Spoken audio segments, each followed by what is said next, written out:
Bom dia, Sr. Christian. Bom dia, going Sr. on, brother? Mitch. How you doing, buddy? How you doing, man? Ready for another? Yes, I am, buddy. Buddy, today we're making history. Not only did Ron make history, but we're making history too. 100%. This is the first time we've ever actually been on time. For Exactly a start. 11 o'clock, man. Exactly. Turning over a new leaf here. Turning over a new leaf, man. That's awesome. Welcome, everybody, to the Tuga Everything Portuguese Soccer Podcast. I am Mitch Freire. I'm Christian Freire. We have an exciting show today, reviewing Portugal's big start to their Euro 2024 qualifiers against Liechenstein. Yes. What did you think, man? Buddy, it was good, man. Yeah, Roberto Martinez's debut for the Portugal master. Portugal. Yeah, he did good. What do we call him, Cidadão?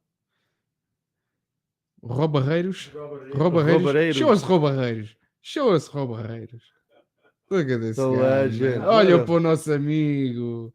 Olha para o nosso amigo Roberto. Oh, Robertinho. He's looking good, man. He's blending right in. A tocar o acordeão. Oh, look at that, man.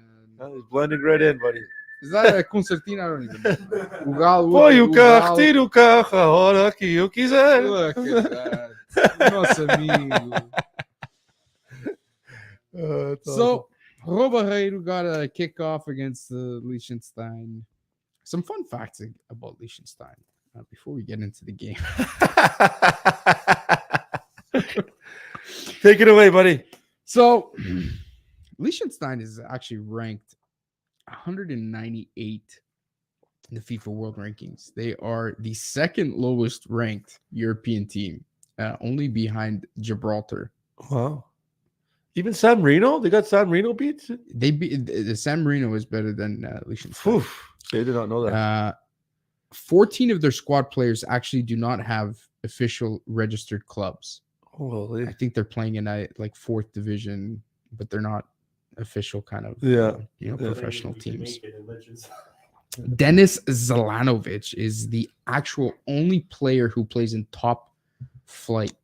He plays in the first division in Finland. Wow. He is the only player plays in the first division. Question though, is that league higher than the Saudi league? That is questionable. Yeah, we'll have to check that. Potential. We'll have to check that. Yet to be determined.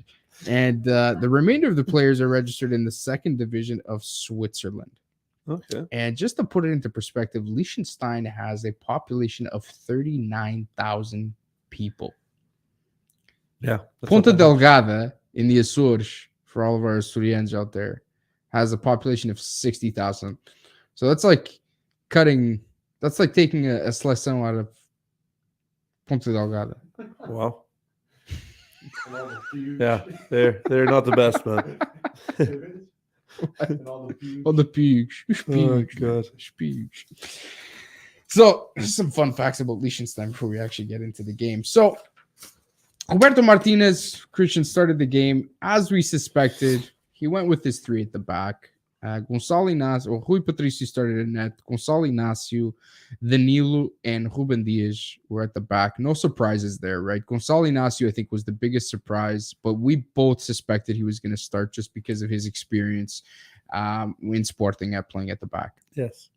Also a left-footed center back. And a left-footed center back. So, yeah. It was nice to see. I thought he had a great game. I mean, defenders in this game, it was really hard to judge a good defensive display in this game. 100%. Christian. But he started with your buddy Palhinha in the middle. I didn't know that this game needed João Palhinha, to be honest with you, man. Yeah. I really don't. I think in a game like this, we had 82% of the ball in this game, okay? Obviously, after what I just said, that should be no surprise to anybody. But in a game like this, I really don't know that we needed João Palhinha. We could have probably gone with like a Vitinha 100% in the middle. I don't know that we really needed João Palhinha. Up ahead of Palhinha, we went with Cancelo, who we both figured would play at right wing back. Bernardo Silva and Bruno Fernandes in the middle. Rafael Guerreiro as your left wing back. And then up front, João Félix and o teu melhor amigo, Cristiano Ronaldo. up front. So overall, what did you think of the starting 11 and the overall formation? Again, I think it was good. We played good. I honestly like the 3 center back system with Portugal. You notice Cancelo a lot more. We got to use more of his talent. Can we talk about? I know you just talked about Liechtenstein and 35,000 population and they're a weak nation, but Cancelo had a game, man. He was our best player for sure. 100%. Yeah, arguably our best player. He was man of the match. Everywhere. And that's the thing, man. When you have a 3 center back system with the laterals we have, like Cancelo and Nuno Mendes, they're gonna flourish, man. Yeah, flourish. Rafael Guerreiro had a really quiet game. I'm actually really surprised he did not take off Guerreiro for Mendes at some point in this game, because Rafael Guerreiro was really quiet. 100%. Yeah, but man, I honestly think right now this was his first game. What's it called? He was only been with the team since Monday, and the game was on Thursday. I believe Thursday or Wednesday, and then he didn't have much time with the team. So what I think he was doing, he was just rotating players. So I think Sunday, which tomorrow, is going to be a completely different team. And then after a few more games, you're going to gel. We're going to sort of find out who's going to be in that starting lineup. But man, like I just said, I'm liking what he's doing so far. But small sample size, but this definitely more offensive. Definitely more offensive. This was very much a training match, man. Yeah, honestly, we had 4.06 expected goals, 35 total shots, 6 big chances, 4 big chances missed, one of which was a really bad one by Ronaldo and Bernardo Silva. 665 passes, 90 of which were accurate. 3 offsides, 12 corners. I mean, this was like I say, foi treino. You know what though? You're bumping out some crazy stats for somebody with zero ball knowledge, man. Yeah, I took some heat. For those of you who don't know, I guess it's not considered viral, but it is for us.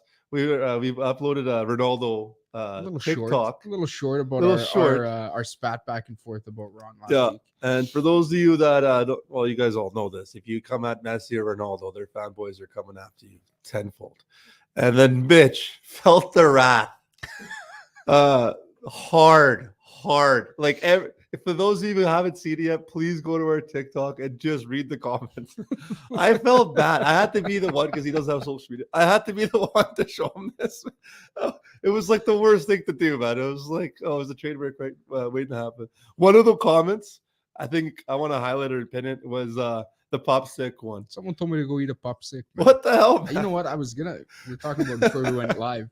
I was gonna go to the bakery this morning and grab some fresh popsicles for us to have this morning. Yeah, it was zero ball knowledge. My popsicles, man. He even got fat shamed, man. He's not even fat. Like, man, those guys are malicious on there, man. But yeah, that's okay, man. That's the little joke with the zero. I got broad shoulders. I might develop a complex. Who knows? You never know. Yeah. But anyway, honestly, isto foi jogo treino. It was very amateur stuff out there. I'll be honest with you. So anyway, before we get into a big analysis, just to finish kind of going through the stats of the game. Cancelo opened the scoring in the 8th minute with a bullet from outside the box, took a wicked deflection, kind of caught the keeper off foot. Still a weak goal in my opinion for the keeper, but considering again the quality, let's put that into perspective a little bit. But it was a nice goal, man. No, it was a good shot, man. But I mean, it took a deflection. But I mean, the keeper just admit it, man. He was off foot. He was really off foot. Bernardo Silva scoring in the 47th, right after the first. Right after the second half restarted, and then Ronaldo making history on his 197th cap for the Selecao, most capped player in history. Look at him. Think he's going to get another 197? Ronzing. Finish at 400 games? What do you think? Oh, maybe, man. Maybe. The way we're going, who knows, man? Who knows? Ron converted a penalty in the 51st minute, and then a wicked free kick in the 63rd minute. Again, I thought the keeper was weak on that free kick. looked It was like. a nice one. It was a rocket, though. To be It fair, was a rocket, but I mean, he should have got hands to that. yeah. Like That- he ducked his head, man. Wait, to be fair though, He did one of a these. little bit of controversy. I have to Here say we it. go. Here we go. I have to say it. Here we I'm go. not saying I agree. I have to say it. Did Ronaldo get a hat trick? Because if you look at the replay, too bad we can't show it on here, but it actually does touches his heel. Does he really turn it? No, but it does touch his heel. So he technically had a hat trick. You could So- tell he was calling for it. I was wondering why he was so excited. I've never seen Ronaldo so excited for his teammate scoring a goal before. So that's his teammates stole goals from him. And then I man. realized that Christian thinks it hit him. And then I said, push. It did hit him. He was but trying to call it as his. Yeah, he's probably the only Portuguese player in history to have 2 goals stolen from him, man. One in the World Cup and now this one, man. You better have a little meeting with the president. You know what? Had he scored a hat trick, actually, even if he didn't score a hat trick, I really think this would have been a perfect farewell match for Ronaldo. No, against this team did you just Yeah, hear man, what you in said the about Alvalade- Liechenstein, man? In the Alvalade, he scored Yeah. 2, apparently 3 goals. I mean, that would have been a great way to just sign off. Yeah. You know? don't want to go against Liechtenstein, man. It's a Euro game or something. You do though, because if he plays a really great team and he doesn't play well, you don't want to go off on a Yeah. bad note. You want to go off on a high. Yeah. You're in your Estadio de Valade where it all started, in your home country. You scored some goals. You broke your most capped record. I mean, what a perfect way to just ride off into the sunset. No, That's true. Man, honestly, I would agree with you. But for those of you who haven't seen, watch Soy Georgina. That's his wife. Buddy, she's expensive, man. This guy can't retire. You see the lifestyle they live? that's why he's This guy's playing in gonna Saudi, get- man. This guy has no choice, man. He's I'm doing not ice saying he baths, needs to retire saunas. from ball, period. But just this last time, this would have been the perfect sending off. Anyway, we all yeah. know that that's not going to happen. Let's not go down that road again. You might get attacked. Well, somebody got fucking hacked or something. Gonna hit self-saving. But talking of Ronaldo, let's talk a little bit about Ronaldo's performance. He played 78 minutes, 2 goals, 6 total shots, 15 out of 20 accurate passes. So he's about 75% of his passes were accurate. 0 chances were created. He was running about 1.6 expected goals. Shot accuracy was about 50%, 3 for 6. 1 big chance missed, which I kind of talked about. 29 really touches, 0 successful dribbles, 2 offsides, 1 clearance. And what did you think overall? Okay, I honestly think Again, he kind looked of a tough game to really judge. really tough game to judge. But one thing you can notice, like I'll give you an example. In the World Cup, when you watch Ronaldo, you sort of look like, what's the word? What's the proper word I'm trying to use here? Like he didn't seem like he fit in as well. You can see that little step was missing. Mm-hmm. Okay? I think he in this game he blended right in. I don't think he was a liability. He was doing a lot of good 1-2s too. Yeah. He was being more of a team player, surprisingly. Mm-hmm. I think he did some soul searching, man. I think some things resonated. Again, small sample size. It is Liechtenstein, but just the little things that he was doing. Like you said, he scored 2 goals, arguably 3 goals. Was a team player. I mean, I thought he did not bad. Yeah, especially after the World Cup he had. So you're happy with that? Yeah. How about you, man? I thought he sucked. I thought. No, I'm not gonna listen. Give him his flowers, man. You know what? It's good to see him score. If he's gonna be there, he needs to put some goals. He needs to put some balls in the back of the net because he needs his confidence back up. But I think what this proved once again was that Ron's spot is on the bench. If he's gonna be there, he doesn't have it anymore to be a starter on this team. And I think he showed that. These were very, very bad players. Very bad players. And yeah, he scored 2 goals, but 2 goals, bola parada. The one chance that he had that he should have buried every day of the week, man. We've been watching Ronaldo play for 20 years. He should have finished that every day of the week, and he's just off, man. And it's no fault of his own. He's 38 years old, man. He's not as polished, man. It's natural. Even that 2 headers that he had, man, he won those headers. The guy had like at least half a second hang time, man. And both headers, he couldn't even direct the ball on target. Both headers were wayward. Like he's just missing that polish, that finishing touch. And against a team like Liechenstein, you can get away with it. But when we start to play some serious opposition like we saw in the World Cup, man, you're really going to notice that he's off, man. You're really going to notice it. And that's what I'm saying. Against teams like Liechenstein, you want to bring him on. He can pop a couple goals in. Awesome. Good. All day. No problem. But against good teams, I'm telling you right now, if Martinez decides to go with Ronaldo over somebody like a Gonçalo Ramos, that's going to be a big mistake in my opinion. You know what? I'll say this. And one thing I'm liking about Roberto Martinez, he keeps implementing that he does not have one system. I think he's a coach that can utilize Gonçalo Ramos in certain games and Ronaldo in certain games. I'll give you a prime example. I quote this a lot. Against Morocco, that was a game for Ronaldo just because it was all crosses. I'm just saying, I think a coach like Roberto Martinez, if you're playing a team that sits back, that's very good defensively, where we're going to have those kind of attributes, I can see him favoring a player like Ronaldo. But for teams where we're going to have the ball, little 1-2s, we're going to have to break them down, I think Gonçalo Ramos will step in. And I think Martinez is the coach to make those little tweaks. I just hope he doesn't do what he did at Belgium. Do you remember when he was coaching Belgium?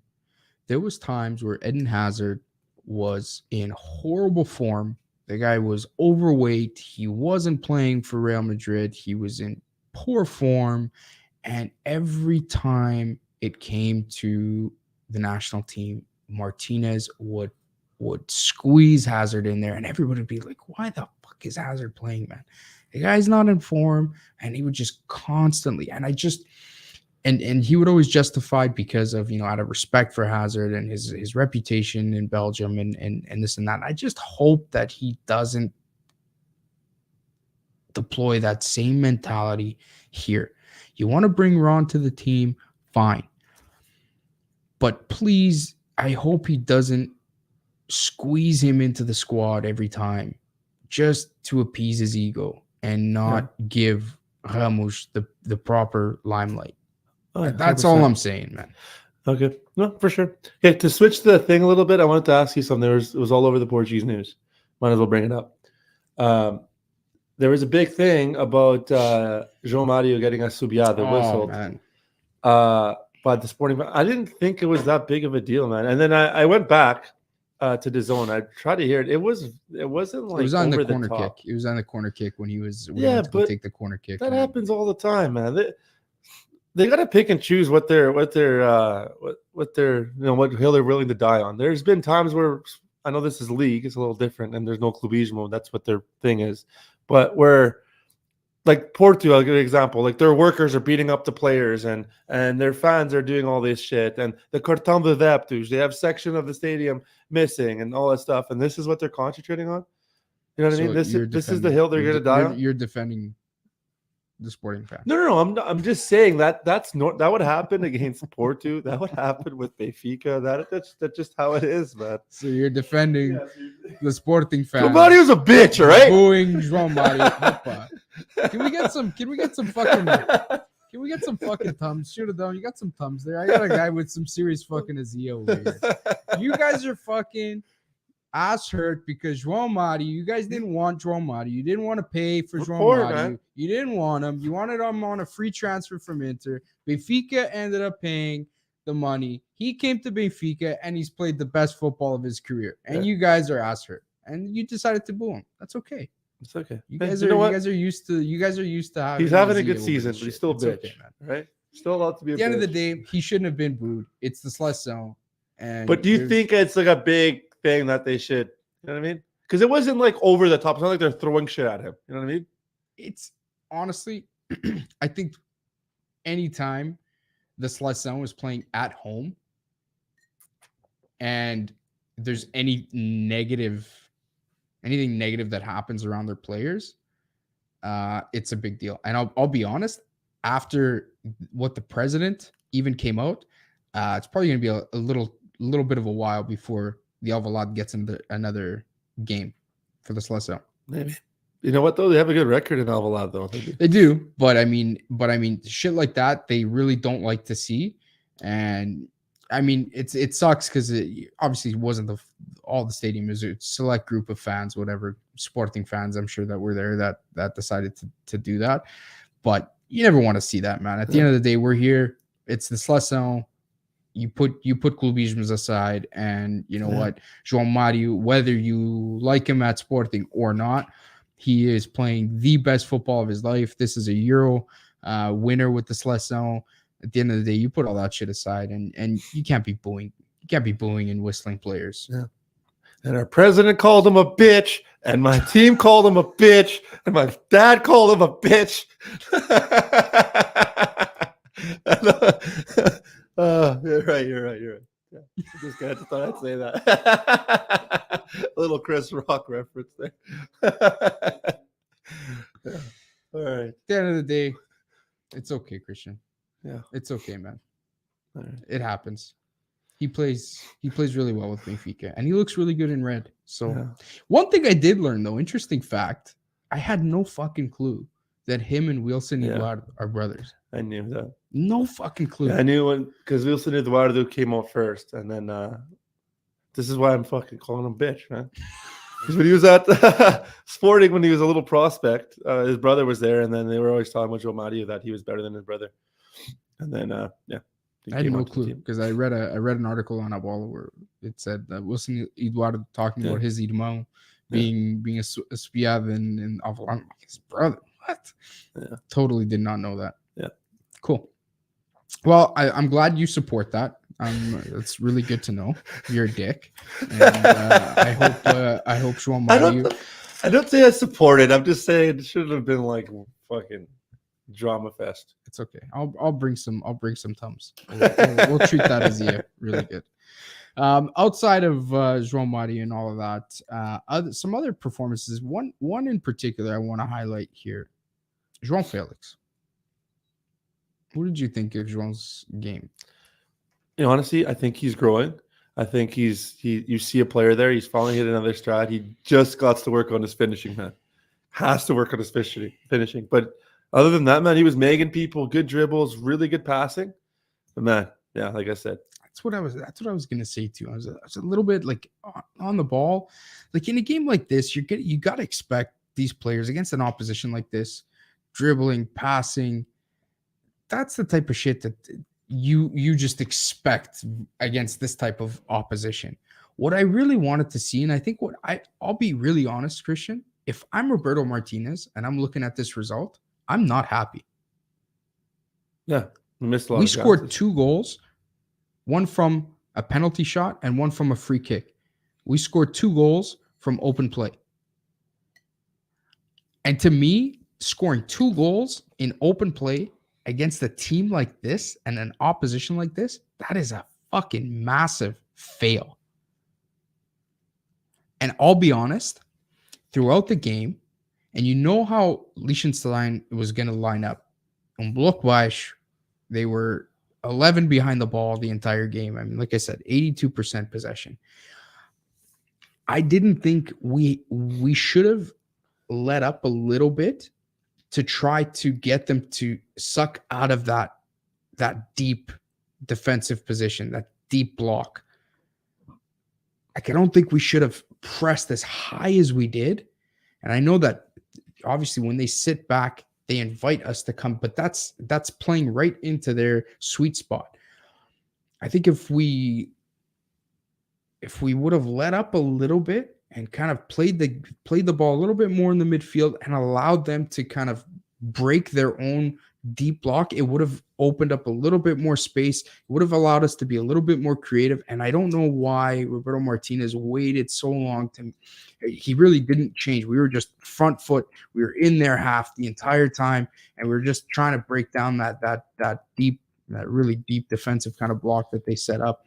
Yeah, definitely. Yeah, I can see that. I thought tactically wasn't really the greatest from Martinez. I think he should have been a little bit more creative in trying to break that block.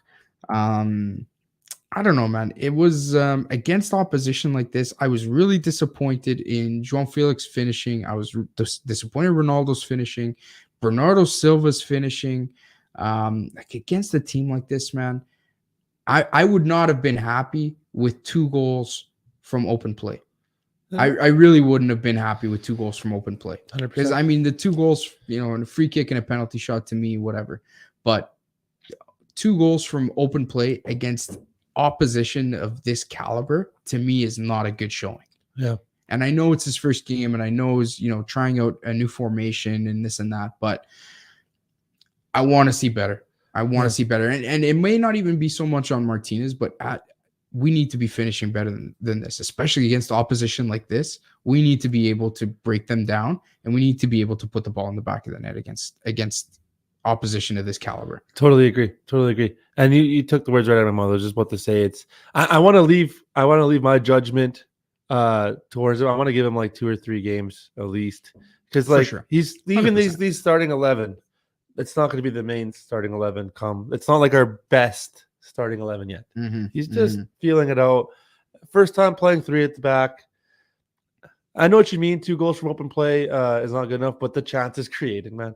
That's for me. That should be the big red flag, is having that many chances and burning them, because that's what wins you tournaments and loses you tournaments. Because you're going to get 2 or 3 pretty good chances to score, and if you're burning like 8 or 9 of them in a game against, like you said, Liechenstein, that's not good enough. And I think, again, going back to what Felix, that's what he needs to freaking work on. Yeah, because he has everything right now.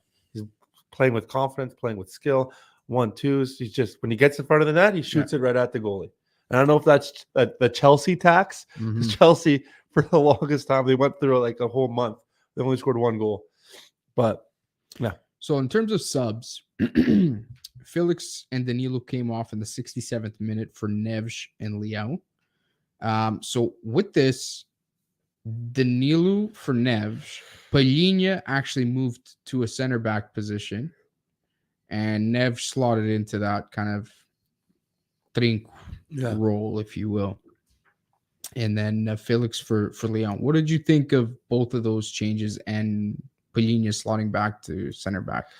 For me, the thing, like you said it earlier, we didn't to judge our defense. It's tough, man. So it's not really the best resume, to so to speak, to say what I think about Palhinha. We had I don't even know if they had a shot on that, really. No. But one thing I will emphasize is actually they did 2 shots, 0 on net, but but one thing I'll emphasize, though, I gotta say, was Rafael Leão. He looks like he took a step back. I don't know if you noticed that. Man. Yeah, he's lost some confidence. I don't know what it is, but he doesn't have that flair. Someone right now commented on our video last week that they were surprised that both of us left, the reigning Serie A MVP off of our starting 11. Man, Leão has not been in good form this year for Milan. Very bad. He's been actually in very poor form for Milan, and he's I don't know what it is, man. He's just dropped in I don't know if it's confidence. I don't know what it is, man. I don't know what it is, but he's not looking like the Rafael Leão of a year ago. Yeah. I don't know what it is, man. Yeah, he's taken a step back. Like in the World Cup, you've seen glimpses. He scored some really nice goals, and we need him. We need a player like him, man. Yes, we do. I don't know, man. I wasn't happy with how he came on. So we'll see. You know what? Again, I wasn't really a fan of Neves coming on in a game like this. Again, I don't know that we needed that kind of central holding midfielder in a game like this. Yeah. I mean, he did okay when he came on, but then in the 78th minute, Santos subbed off Bernardo Silva and Ronaldo for Vitinha and Ramos. Good good subs, Yeah. you thought? Yeah. Vitinha came on okay. Ramos it wasn't a lot of time to try to make an impact in the game, 12 minutes. And then in the 89th minute is when João Mario came on for Fernandes. I kind of thought João Mario should have started the game. But we'll see. We'll see this weekend. We'll see tomorrow. Yeah. I think we'll see, like I said earlier, I think we'll see a completely different lineup, different tactics, different players. So, you think so? Different tactics? You don't think he's going to implement similar? I think he wants to try new things. Try some new things. Yeah, he keeps talking about how he really thinks that they just need to be very, very flexible and be able to play different. So I could even see him play with ways. With Antonio Silva and Diaz, and then Menz and Cancelo or Dello. Mm-hmm. I can totally see him doing that. And just switch it up completely. Switch it up, yep. Could be. Yep. So to talk a little bit about the upcoming game tomorrow, Portugal will be taking on Luxembourg. Just some quick, we got a couple of comments here. Sumo85 saying, I actually live in Luxembourg. Okay, there we go. And the Luxembourgish team are getting better every year. A mix of Cape Verde, Balkan, Portuguese players in the national team. Yeah, 100%. I was just going to say Luxembourg. Christian, you and I were talking about it before we went live, that 15% of the Luxembourg population is Portuguese. I think we all know people or cousins or have somebody living in Luxembourg. Obviously, very loyal. Sumo85 is from Luxembourg, so which is cool to see. But Luxembourg, just to give you some stats on the history, we have won 17 games in our history. We've actually lost a game against Luxembourg. In 1961, we lost 4-2 in a World Cup qualifier against Luxembourg. So we actually have lost the game against Luxembourg. But Luxembourg, to Sumo85's point, Luxembourg is actually unbeaten in their last 6 games. Okay, friendlies included. And they finished second in their UEFA Nations League Group C, only behind Turkey. So they're actually not too bad. But against Portugal, in our last 5 official games, we've outscored them 16-1. So, but man, honestly, this should be an easy game for Portugal to get a win. However, they're much better. They are better, and they're one of their current top goal scorer, Gerson Rodrigues, who's born in Portugal. He's 1 goal away from actually tying Leon Mart as Luxembourg's all-time leading goal scorer with 16 goals. So Gerson Rodrigues has 15, and he's 1 away from tying Luxembourg's all-time goal scorer. Hopefully, he doesn't do it this game. It'll be interesting to see. Again, this should be an easy game for Portugal. But Luxembourg, we played them in our World Cup qualifiers in the very first game, I think, that we had played, and we only won 3-1. And we actually had a tough time against Luxembourg. I don't know if you remember that game. It was kind of right in the middle of COVID and stuff, and we actually did have a tough time against Luxembourg. So it'll be interesting to see. And Gerson Rodrigues plays where? I'm not sure. Where does he? Saudi Arabia, man. Oh, Saudi Arabia. I heard it's the second best league in the world, man. Right? That's what I was saying. Is that what Ronaldo said? Or? Very mature interview by him, by the way. Shout out to Ron. Okay, wait. I want to bring this up. So a little bit off in our chat. For those of you guys don't know, Mitch is not really a big social media guy, even though he's famous on TikTok right now. But he's not really a famous, big on social media. So I show Speed. Ended up coming to watch the game. He's the biggest Ronaldo fan ever. He created the term "Sui" because he couldn't say "Sui," so he says "Sui." Anyways, he every game he went to go watch Ronaldo. Pretty much, he either didn't play or missed or got suspended or left United or some crazy. So he finally got to experience him at the game, and it was cool. Sporting did a little cool thing for them. They got him a jersey with his name on the back. He got to hang out with Nani He was talking with him. They were shooting the shit. And I don't know if you've seen this one. He met up with João Felix after for dinner, and João Felix did a little prank on him, put food on his face and stuff. Yeah, it was cool. It was cool to see him there. What does this guy do? He's a streamer. Mitch didn't know what a streamer was. I had to explain. No sé nada. He's a dad now. He's an old soul. So I thought he was Rafael Leon's brother. He looks like him. There's a video where he talks like they're twins. Brothers at the game. They do like. There's a video. Let's just send it to you after he talks. Like he jokes about that, like that they're brothers because they look so much alike. Yeah, they do. I legitimately thought it was his brother. I have no clue who this guy was. But, so shout out to I Show Speed, buddy. Sporting Isto now. Oh yeah, one more. Benfica fan came up to him. Mm-hmm. And what's it called? He was telling him to he should support Benfica, and he argued with him. He's like, "No, Ronaldo's from Sporting. Sporting's the best Lisbon team." And then, so doesn't this guy have a Messi tattoo? Yeah, he does. He sounds very confused, Christian. He should figure his shit out. Yeah, so shut up. So, final thoughts on actually, let's do some lineup predictions. We obviously know how Portugal lined up against Liechtenstein.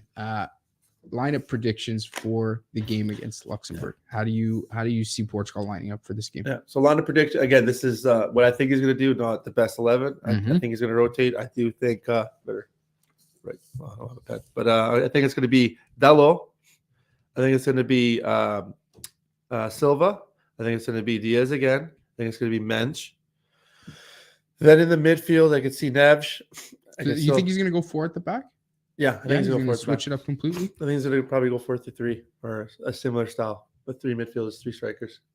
The midfield probably Neves, and then he's going to keep Bruno and Bernardo up front. Ramos is going to play for sure. I can see him keeping Felix and maybe a different Alzense, maybe like a Leon up top. Full rotation. Yeah, full rotation. Not full. There's going to be like the base, the spine there, but I think a bunch of players are going to get rotated. Interesting. And not to mention, they played just a couple days ago too. Mm-hmm. So, but for sure, I think for sure, Silva's going to play at the back, and Ramos is going to play. I have no doubt. And Minch, those 3, I'm calling it right now. No matter what, those 3 will play. I think he goes with a very similar lineup. I think he goes Rui Patricio, Danilo Dias, and Inácio. I think he's going to stay with 3 at the back. I think he wants to really get this system cemented because I think it's going to be his go-to. I think he sticks with Cancelo on the right. I think he's going to try out Mendes on the left. I think that's maybe why he didn't take out Guerreiro in the game. I think maybe he goes with that. In the middle of the park, I think he goes Palhinha again. And I think he goes with up top Bernardo and Fernandes. And I think the only change we're going to see is up top. I think, whether he does this or not, I don't know. I think he's going to go Ramos and Felix up top. Yeah. So the only changes I think he's going to make is Nuno Mendes for Guerreiro and Ramos for Ronaldo. I think those are the only 2 changes. You don't think Silva's going to play? I think he's going to play. Silva, man. I don't think he's. I think Antonio Silva is going to play, man. You think so? Oh yeah, 100%. Yeah, he's going to play, man. I think he's either going to take out Inácio. He wants to try him out, man. He's not going to take out Inácio because Inácio is the left footer, and if he's going to play 3 at the back, he's going to want a left footer on the opposite, on the left side of maybe take out Danilo. Maybe Danilo for Antonio Silva. Maybe. I think maybe Antonio Silva for Danilo and potentially Neves for Palhinha. One of the if there's 2 changes that potentially you could see there, those could be them. 100%. But I think he's really gonna want to keep an eye on Pinto, right left back from Luxembourg. Bom jogador. That's Michael Pinto. I think Sumo 85 is referring to. He is a good player, actually. Yeah. He's Portuguese. I would assume so. Pinto. There's a few of them. There's a few of them on there with Portuguese last names. So Yeah, for sure. I would assume there's a few of them with that awesome, are Portuguese. So it'll be interesting to see a bit of a tougher test for Portugal than Liechtenstein was, but still not. Still nothing crazy. So it'll be good to see how Roberto Martinez lines up. Our next games, guys, are going to be in June.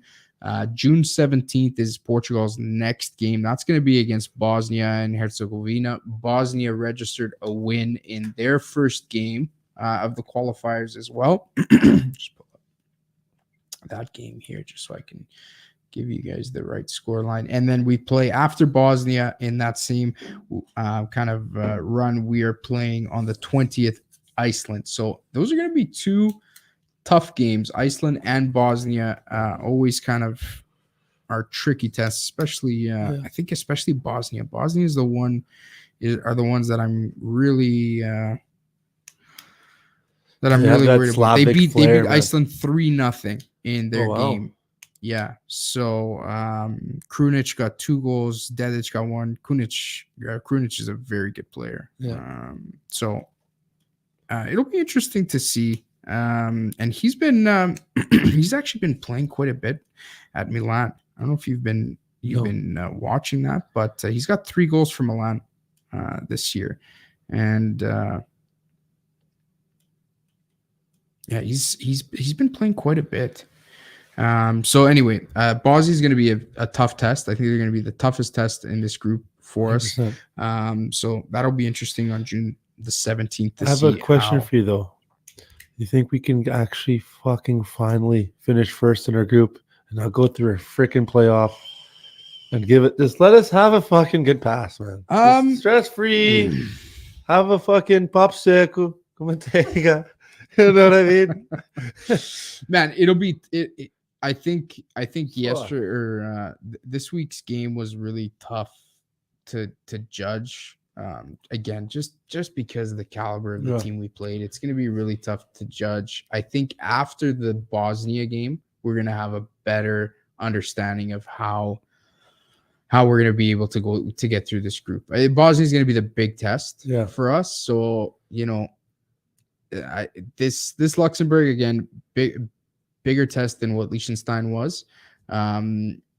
But after the Bosnia game, I think we're really going to be able to see whether or not this Selecao has the attacking prowess and the ability to kind of fly through this group. 100%.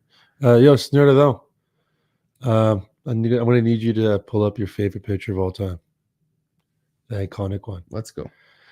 So, you know the one. For those of you who don't know, this man right here, yes, you had his first game for Poland. Tio Fernando, and I believe, correct me if I'm wrong, I believe the first 3 minutes of the game, they were down. Was it the first 3 minutes of the game that they were down 2-0? They were down 2-0 the first 3 minutes. So, shout out Razdovia to my Polish friends. You guys can enjoy him now, man. You have fun now. Yeah, they lost 3-1 to the Czechs. Yeah. In a game that should have won. Tio Fernando out in Polonia. Yeah. You know what? Those Polish, they don't have good luck with the Portuguese coaches right now, man. I mean, again, it's one game, but you know what? Let us know if you guys are missing the Tio Fernando roasts. My business partner is Polish. I can bring him on here, and you can hear all about how happy the Polish fans are with Tio Fernando. Oh, yeah, he'll come on. One of my best friends. His nickname's Danky. Yeah, same thing. He's already complaining about him. Coitados dos placos. Yeah. They got Paulo Sousa who roasted them to go to Flamengo. Now they gotta put up with Tio Fernando. Fuck, man. Well, maybe Conceição will be out of a job. Maybe they can try. Hey, there you go. Actually, speaking of that, let's jump quickly into some Liga review, guys. Once the Selecao break is over, we are jumping right back into Liga Portugal action. Sporting is going to be taking on Santa Clara on Saturday, April 1st. Big game. On Sunday, you've got Chaves Braga, a battle of the Minho there.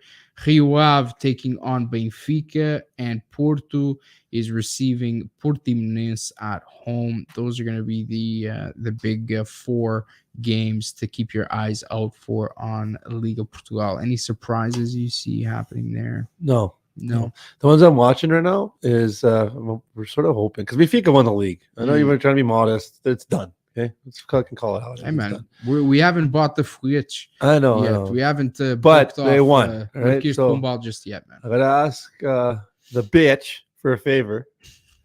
Please beat Porto for us and beat Braga for us. Please, Benfica.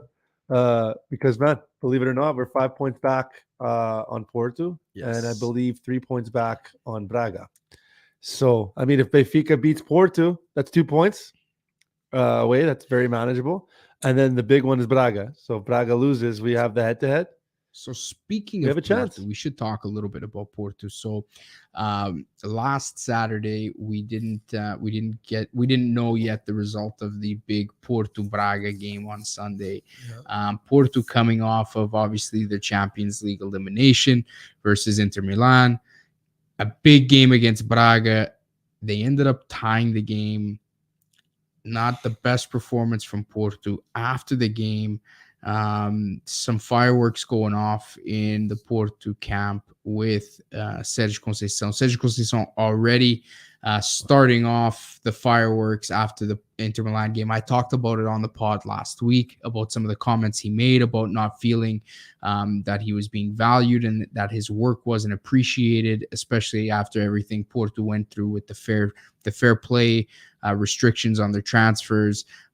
He didn't feel that Porto invested enough in the team, and that, you know, what he's been able to do with Porto with everything that happened isn't really appreciated.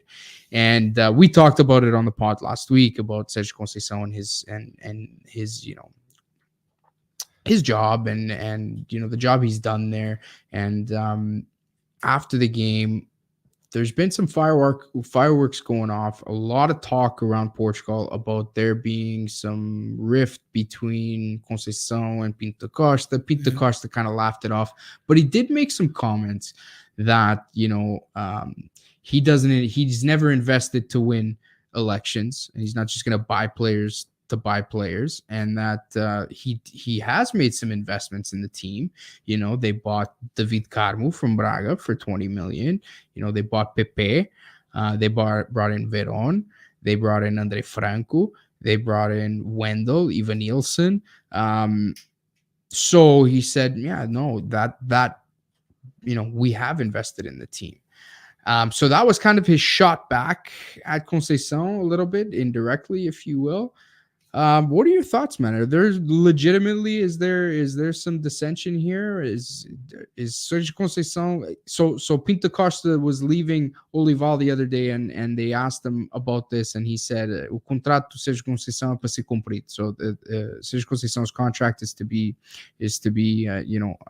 met, and he's there till 2024, and he's not going anywhere. Yeah. What do you think? Is there truth behind this? My personal opinion, I just think, I mean, to be like, give you a simplistic answer, I just think, as we all know, Conceição after these games is a fucking hothead. And he's a sore loser. I think a lot of things were said out of emotion. I think at the end of the day, he's not going anywhere. Yeah, they love him there. They do appreciate them there. He's just a sore loser, man.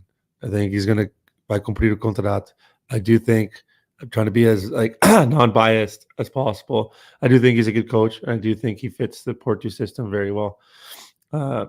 Yeah, I don't think nothing's going to come out of this. You don't think he's going anywhere? I don't think so either. And I'll be honest with you. I don't usually say this, but when I heard Pinto Costa talk, I couldn't agree more with him, man.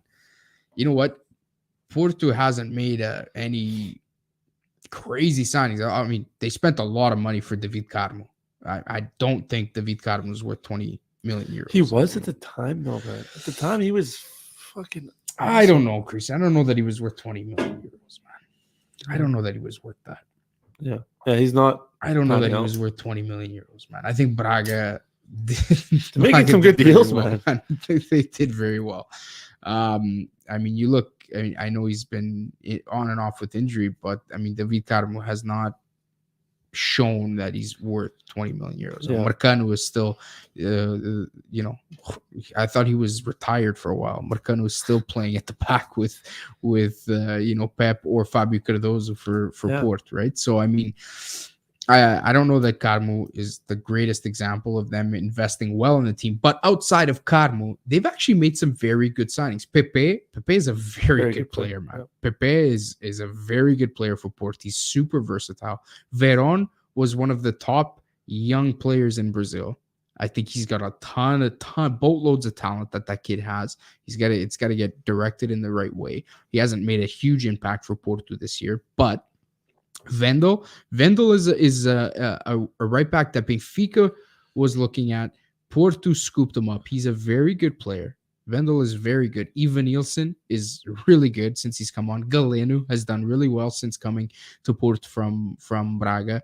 Andre Franco is another one who came from Estoril. Really good central midfielder. I mean, again, we're not talking about big splashy purchases, but you look at the team that he plays. I mean, 80% of that team are guys who have come in within the last 2 years. Yeah. So, I mean, for him to stand up there and criticize Porto for not investing and not making the right investments in the team and he's probably looking at it's a little offset. And I think you hit the nail on the head. I think a lot of that was probably he is a sore loser, and I think a lot of that was just set out of emotion, and maybe the meeting at Olival between Pinto Costa and Vitor Bahia and stuff was maybe to just get Conceição in check and just say, listen, we know you don't like to lose, but I agree. You can't be out there saying shit like that. And maybe it was just kind of putting him in check a little bit.